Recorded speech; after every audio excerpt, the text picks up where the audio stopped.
Vítajte v industriálnom priestore štúdiu Mockup Space, ktoré je nabombené industriálnou kuchynkou, vhodnou na natáčanie, na fotoprodukcie, na workshopy, alebo proste na nejakú tvorbu, reklamy a tak ďalej. Je plne vybavená, takže máme tu na spotrebiče, ktoré sú funkčné, takisto nejaký tento zaujímavý ostrůvek, ktorý sa dá otáčať, takže sa dajú rôzne meniť kompozície, zaujímavé uhly. Okno, ktoré sa dá brutálne nasvedcovať. No a aranžma vlastne kuchyne môžeme meniť na mieru, pretože tu narobíme služby aj ako set design, svietenie, alebo čokoľvek, čo si zmyslíte. A poďte sa pozrieť na tento super kútik, ktorý je vybavený rekvizitami rôznych štýlov, na food stylingy, na nejaké workshopy. No a dá sa tu naaranžovať od A po Z čokoľvek a je to hlavne v cene prenájmu. A toto štúdio v Brne je naozaj jedinečné v Čechách i na Slovensku, pretože tu máme rôzne zákutia. My to voláme taký malý barandov, kde máme zaujímavé rôzne steny dizajnové. Vieme tu poskladať setup, ako len si vymyslíš, pre klipy, pre reklamy.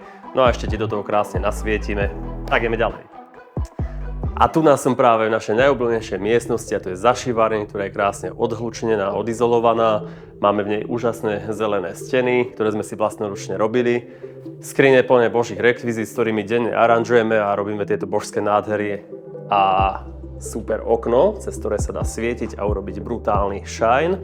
A fakt to vypadá tu na luxusne, skoro jak v Avatarovi. A ešte by som podotkol tamto jedno okno, s ktorými často svietime naše podcasty a produkty.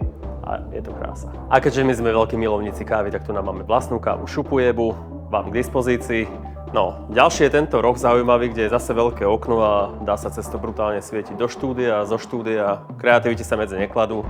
A taktiež toto ideálne zázemie pre produkcie, na to, aby ste si tu mohli pracovať v kľude, vychutnať kávu a tak ďalej. Na zdravíčko. A čo je super, že tu máme ešte 100 metrov štvorcových pre vaše autá, aby ste to mali bezpečí, safe a mohli to vyložiť rovno bez bariérového prístupu.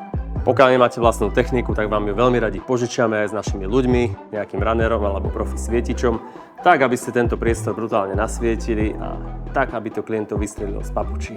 No a to je všetko, moji drahí, ja som vypil strašne veľa kávy, tak ja idem. Čau.